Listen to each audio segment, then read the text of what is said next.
to start out with a lovely photograph here. And the reason for this thinking is, where has drive-thru been? Where is it going? We all know that in the last year or so, because out of necessity, like drive-thru has really popped up into all these really crazy things, which is another thing that prompted us to start to think, okay, so what about consumer? What do consumers want to see in particular? But as you can see, like the fundamentals of drive-thru from a long time ago were always really similar, and they have been really similar for a long time. This is 1960, you can tell by the car. And here they are today. So this is a 21st century photo that's taken about a year ago. If you look at the similarities, they're there. They're basically a window. You did your order, or you come up and you place your order out of a menu, then you pull up to the window, you grab your stuff, you give them the cash, and you go home. That did not change that much. There hasn't really been that much innovation until recently. For 60-some years, it was basically the same conversation, the same execution. So that's what we're going to talk about. We ask consumers, so what do you want to see? Like, which one of these new things do you really want to see? Which one of them is important to you?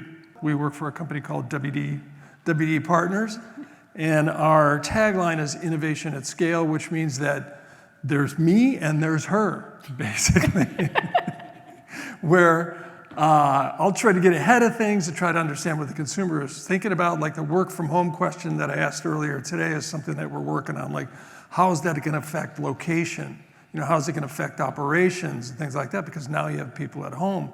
So then at the other end of it, we can actually take whatever that is that you guys are innovating, because we understand it, and make many and many and many, many of them. Plus, we've been in the restaurant business for over 50 years. So as Lee said, you know, he kind of thinks it, and I help make it work. But we also have a really strong strategy team that goes in deep into consumer insights. We have an in-house design team, obviously my passion around operations and the team that I lead. But we also go across the digital experience as well as in the architect and engineering. So basically from beginning to end, we can take it from a concept all the way to construction documentation and execution. On the next slide, we've got just a little bit, a small sample of some of the restaurant brands that we've worked with recently. We go across many verticals, but as Lee said, we got our start in the restaurant business over 50 years ago. One thing you guys got to understand about Joanne, diminutive Joanne, is the fact that she's probably been working in the restaurant business longer than almost everybody in this room. Started right from the beginning, worked for her dad who owned a restaurant all the way through college. So she's got 22 years front of house, back of house restaurant experience. So a little bit of a voice of credibility. I don't think you told me that for like a year and a half, and I'm like, well, that is definitely something that we should talk about. Old school, like here's an agenda. We're gonna talk about the drive-thru economy really quickly, because you guys probably know more than we do. There's some basic stats, but we're trying to create a baseline here for what happened, for what we know that happened, and kind of this acceleration that we've talked about 20 or 30 times. Like, how come we got shot into this pickup and delivery station here? And it's not just consumers anymore, it's people picking up for delivery, right? And we're gonna do a little bit on the WD research that we just fielded within the last couple of months. It was the premise for the conversation, which was a surprise to me, and we'll talk about that. Impact and conclusion. And then Joanne's going to go through some recommendations on that. So the drive-thru economy. All right, so 74% of Americans in 2020 ordered food from a drive-thru. 74%. And I think that this one here is a really amazing number. 90% of people now say they prefer to pick up food than go to a restaurant. If you notice, that research was done in 2020, makes total sense, but I think that it's one of those genie out of the bottle types of things. Like, once you understand that you can order something from even a high-end restaurant and have it brought to your house, and then you can watch Netflix, you get in the habit of doing that. It's a mindset. It's like, hey, let's gather around. We're all going to watch this movie. I'll just place an order. Everybody give me your order and do it. 90% during the pandemic, that is a huge, huge number. And again, a mindset change. But 6 in 10 adults right now say they're more likely to get their food delivered than before the pandemic. And for millennials, it's 71%. Now that is from the recent QSR magazine in 2021 from August. So that's a recent stat as you think about the comparison from 2020 to where they are now. Still, 60% would rather have their food delivered than actually go and eat it in a restaurant. So basically, drive-through pickup and delivery is the new normal. And I know I heard Jack last night make fun of that expression, but I'm sorry, Jack, it is the new normal. It is. There's a lot of terms for that, but basically it's consumer behavior, right? So what used to be one thing is now another thing, and it's another thing every day to the tune of 60 and 70%. So I'm going to talk about the research that we did, and I'm going to hit on part of it. I'm not going to show you the whole study, and I'll be happy to talk to you guys about it and send it to you. By the way, this presentation has a QR code at the end of it, so you're welcome to take a picture of it. But let me give you some research. And research geek talk, but we did everything for this in top 2 boxes. So top 2 boxes is a scale of 1 to 7. 7 is the highest. Only all the percentages that I'm going to show you are 6s and 7s. So that means they really, really like it.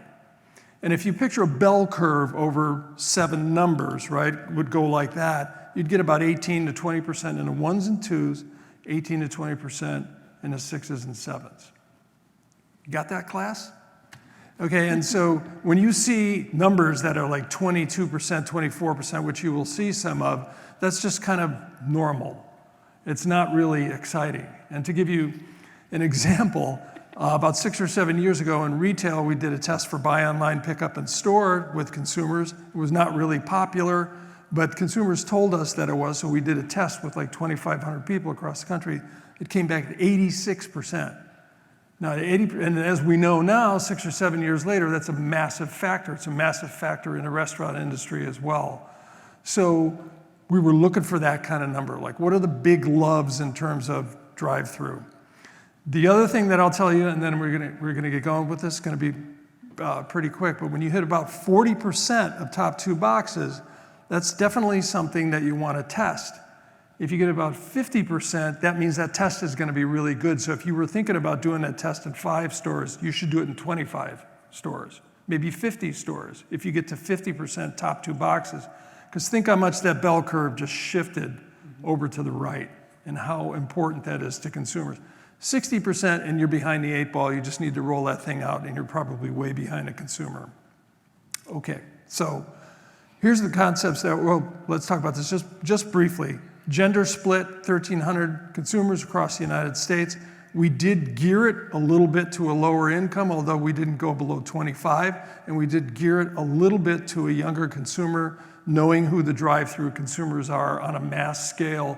They're both geared towards that more so than older people and higher income. So that's the question that we asked them. Which one of these would you prefer going forward? Which one of these would you use? So locker pickup, 22%. And these are 2 images of the 4 that we showed during the survey. So they looked at the 4 different images, and we tried to use urban images because we had urban consumers in the test. And again, matching the demographics of the United States, so there was a certain amount of urban consumers, a certain amount of rural consumers, the same with geographics as well. So when I look at that number, like 22%, you think about that bell curve, that's kind of like, okay, no big deal. For lockers, and I heard somebody talk about lockers today, and one of the shots that's not in here that we showed was the outside of a QSR, where you could be loaded from the inside, boxes were heated, you could park on the outside, just pick up your order and run. So 22%. Walk-up window, and frankly, I thought that this score was gonna be a lot higher. But again, 24%, that's pretty close to an average sort of number. Remember the 86% number. We're looking for something that's really kind of off the top of the charts, like what do consumers really love? Maybe even 55, 60%, something like that. So we showed an urban walk-up window, we showed a suburban one, we showed like some really fantastic concepts that are out there right now that have walk-up windows as well, and all we got back was a 24%, so pretty much an average bell curve. Then we showed just a traditional single drive-through. And to get 38%, now that's a better number than we even showed. I'm going up the ladder here a little bit, but we're approaching a number that should call for a test. And a single drive-through is not anything that we're gonna test. I shouldn't have pictured in 1960, it was already going on there. And not only that, but somebody like Wendy's been 75, 80% of their business at times, even when the restaurant was open. So we know this really works. So what this tells me is consumers are like, so what? Yeah, there's that. It's not a 6 and 7. Let's put it that way. Somewhere in the center of the bell curve. Now going up a little bit, a hybrid of any two, and I'm going to talk about this a little bit more because we also asked them to write in like which ones would you want to see. So we did a little bit of qualitative on this as well. And we showed an app pickup lane there as one of them, and then just kind of a normal drive-through as another one. We got a 40%. Now this is something that most of you guys are probably already testing. So again, for me, we're looking for like, yeah, where's that thing? Not here as well. Then multiple traditional drive-throughs. I always wondered like what consumers thought of those, because I'm sure you have, but you pull up to one of those and there's 2 or 3 things and you're like, what do I do here? How does this work? 42% is not that bad. Once you get over to 50%, then you start to think, okay, this is really something that consumers really like. But 42%, considering a margin of error, 3-4%, something like that, it's kind of just like the other ones. So the design of the exterior in terms of drive-through and how that works is not really a factor that I've seen from consumers. Consumers aren't telling me, I gotta have that one style. I gotta have that one app delivery. So app use only, and this was the highest score that we got was up to 45%. And we already know that that kind of works as well. So just as a summary on these 6 kind of most important drive-through factors, to me, like the conclusion was, if you take those top 4, that's not new news. But the new news to me is that don't really mean anything to consumers. There's nothing that we've done so far, or even something interesting like an app lane only, that really excites consumers. So there must be something else to that. And all I could think of was like, well, one of the things is we can save you guys a lot of money by telling you, consumers, if you build some kind of mecca for a drive-through and there's all these fancy things on there and all this stuff, you are wasting your money. That consumers don't really care. They want to pull up, they want to get their food, and they want to take off. So in other words, what kind of drive-through design do customers prefer? None, really. You could put up like a guy just standing there passing out goods, and I think that would probably work just as well as anything that you can do. So anytime you see these things, or maybe you get a franchisee that's trying something that's costing millions and millions of dollars, you ought to check that. So the impact of that is, if customers don't care about drive-through design, all we can think about is, then the other side of that coin is drive-through operations. It's operations design. So that's what it's really about at this point. So as we think about, really where this all started to come about, when I think about how I spent my summer vacation, most of you guys probably did some fun things. I spent a lot of time in parking lots, at drive-thrus, counting cars, in kitchens, looking at queue lines, to really start to understand how we could, think differently about what the drive-thru is going to be, knowing that that is such a hot topic and such a pinch point. So for me, it's all became about the operations design. So recommendations. So with that, I thought, you guys know your restaurants best. You have tens of thousands of restaurants out there globally, right?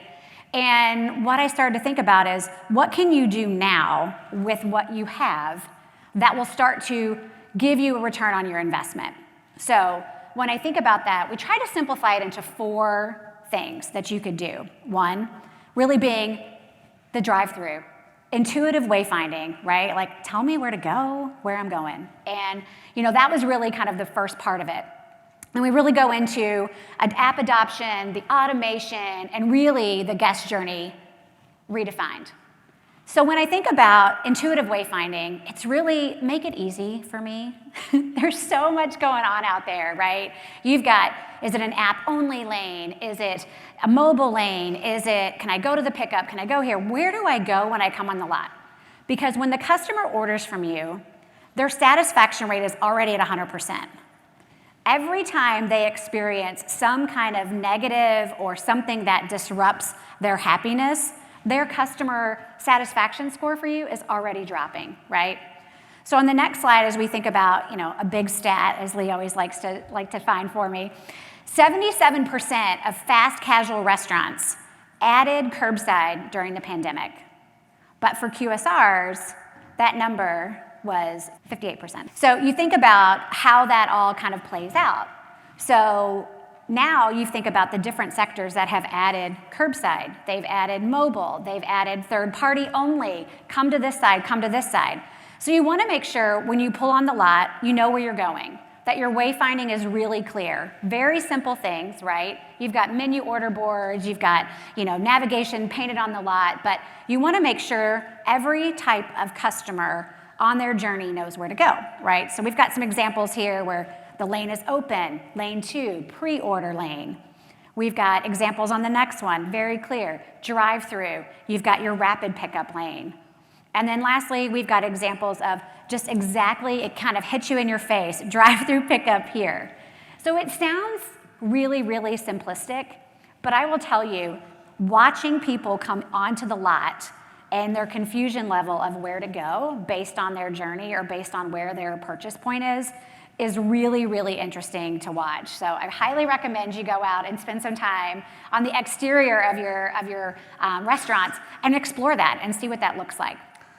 And to that point, this is something that retailers who have been doing buy online, pick up in store now just recently started, I'd say like 4 or 5 years ago on a mass scale, and especially the big box stores have been doing things like this Costa design for a while because consumers would drive by or they had to get out of their car and go into the store to do it.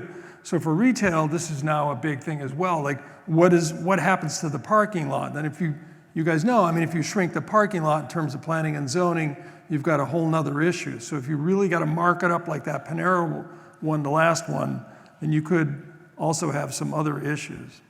Yeah. So second thing, as we think about the app adoption and the amount of people who are ordering from a mobile device, right?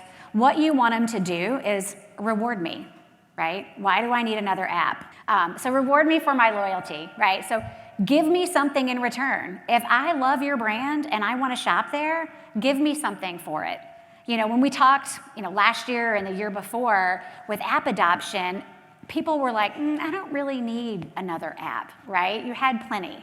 And then 2020 happened and you're like, okay, how quickly can I start to navigate what I want? Customers were fickle. You all know that better than anybody. There was no loyalty. They'd go anywhere they could get in and out of. And we saw this not only in restaurants, but in grocery. It was who has it, how fast can I get it, where can I get it, and how much easier will it make my life, right?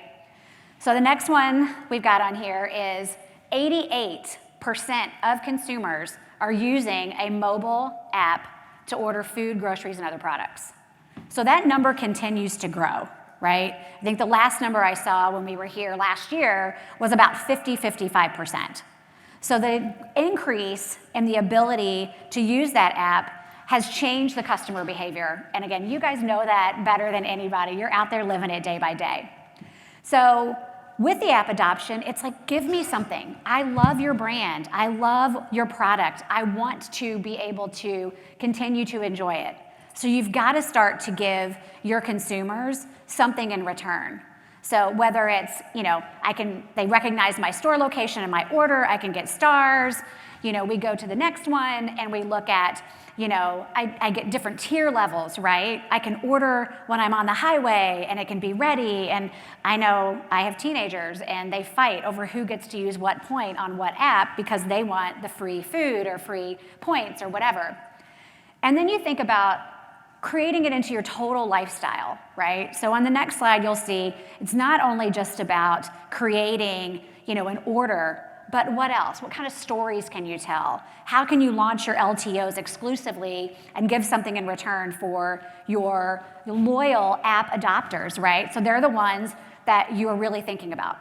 The other thing that you can think about with the app adoption is how much intel you can get on your customer, right? It's their buying behaviors, their buying power, where are they shopping, what locations are they doing? Where can you start to test product that maybe you didn't think about it before because there's a high concentration of people shopping at a certain time of day? Start thinking about day part and splitting that apart. So app adoption becomes really critical, right? So we talked about you got to be able to find it when you walk in, right? You pull in the parking lot, where do I go?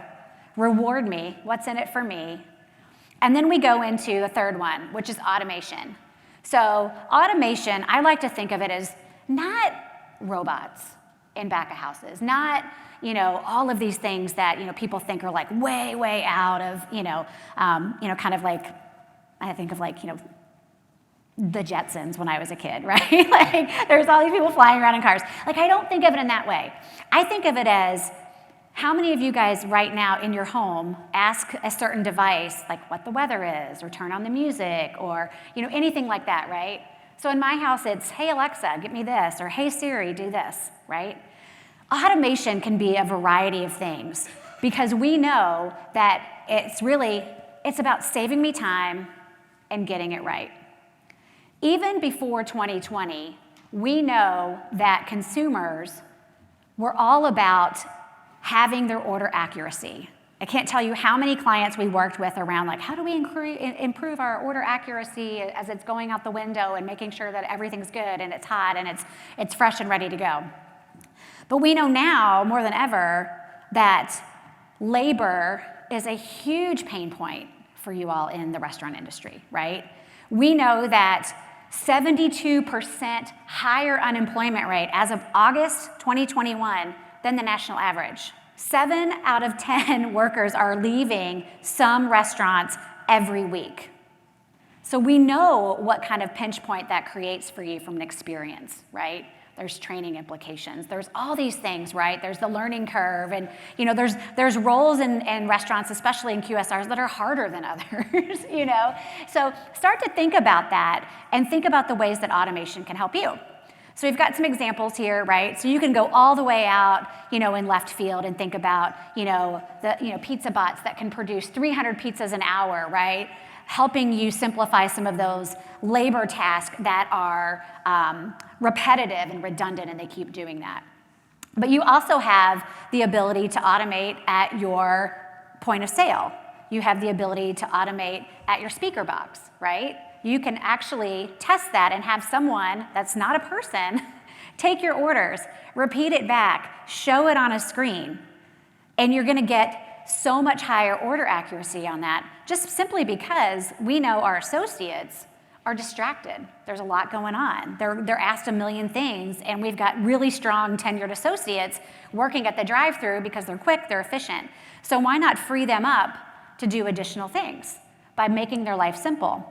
We've got things like this that are equipment-based, right? So I like to think of automation as what is the equipment that is out there that can start to simplify roles, right? We do a lot of work, and again, my exciting summer vacation spent in a lot of restaurants across America, starting to look at what are those pieces of equipment that are dated, that aren't being fully utilized to its capacity at a higher cost, but your ROI is going to be so much better because you've now simplified 2 to 3 steps out of that process. So we heard, I think it was Tabassum earlier today talk about, there was just a couple of seconds they took off of it, but it meant $6 million in profit that they were able to, improve from a labor standards.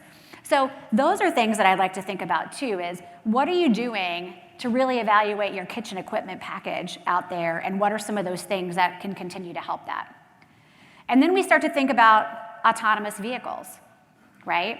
So I'm seeing these pop up all over, especially college campuses, right? So there's that shorter distance. You can get food right away. You can get it quicker. There's no delivery person. You don't have to worry about that. But these type of autonomous vehicles continue to evolve, right? And you can start to think about that when you're starting to look at new locations and layering that into your retail or your restaurant portfolio, right? How many stores can I put because I can do a 20 to 25 mile radius with these bots versus having people that are having to deliver it as well. So again, automation, I always get a lot of pushback sometimes on, what are you talking about? Robots replacing people? It's not about that. It's about simplifying your associates' job and your restaurant operators' jobs so that they can be more productive and they can have better, equipped associates who truly enjoy their job, because that's why they got into this business, is because they love it. So then lastly, kind of that fourth big bullet I wanted to hit home is really around the guest journey reimagined. We can't think of this as a one-size-fits-all, right? There's no silver bullet. There's no one thing I can stand up here and tell you that if you do this today, you are going to just knock it out of the park, everything's going to be great, and all your problems are going to be solved, because it's not. So what I want you to think about with guest journey is provide me options, right? So if one thing, I've continued to learn, and as a student of the restaurant business, is give me options. So I either want, to think about a portfolio of stores. I might need some that are just truly app-only drive-thrus. I might want a few that are walk-up windows because that's what's best for that area.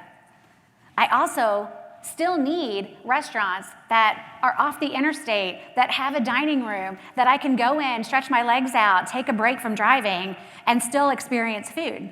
And I want it quick, and I want to get back on the road, right? So there's not this one-size-fits-all. Give me options. So the next one, 46% of consumers report buying food from a restaurant's website for pickup more often than in 2020. But if you do the reverse math on that, that's still 54% that want something else, right? So you would think about that is it's not all, let's switch everything to app, everything to mobile, everything to, let's go away completely from a drive-through and a dining room and have this one type fits all type of experience. But we wanted to show you just a couple things that you can do, right? So you can think about, on the next slide there, still a restaurant, but you can have different formats added onto it. You can look at how do you add on a pickup window. You can think about, on the next one, we've got here a walk-up window. But you can also, if you look, you can order from the kiosk. You can turn around and sit down and eat your food, but you don't necessarily have to have a full dining room with 30 seats and everything that goes along with it. As you start to scale your portfolio and you start to look at your retail or your restaurant space differently and what that square footage can be. And then lastly, start thinking about different ways that you get food to consumers.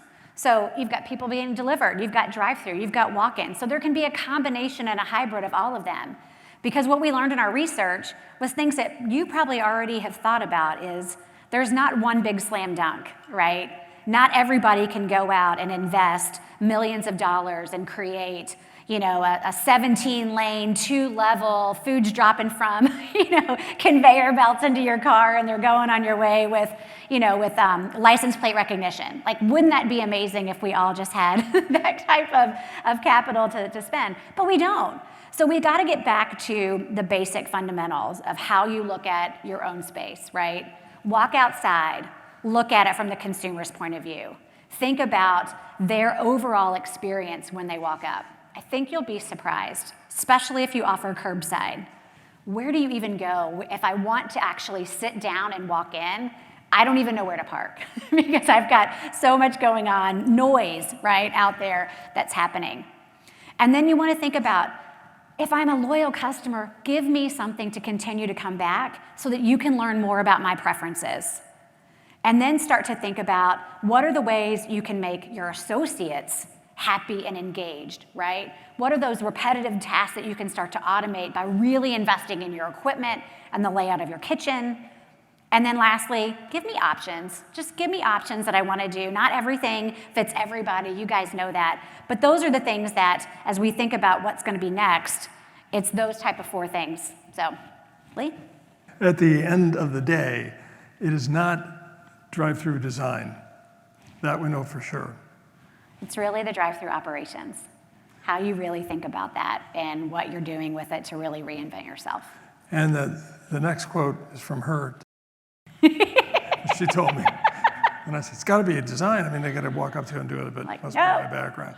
So just to close it off and get to drinks, put this quote in there for you to think about. But mostly, I thought it'd be a good idea to just take a look at that face right there and hope that someday you can have that same smug look on your face and think like, I have $132 billion.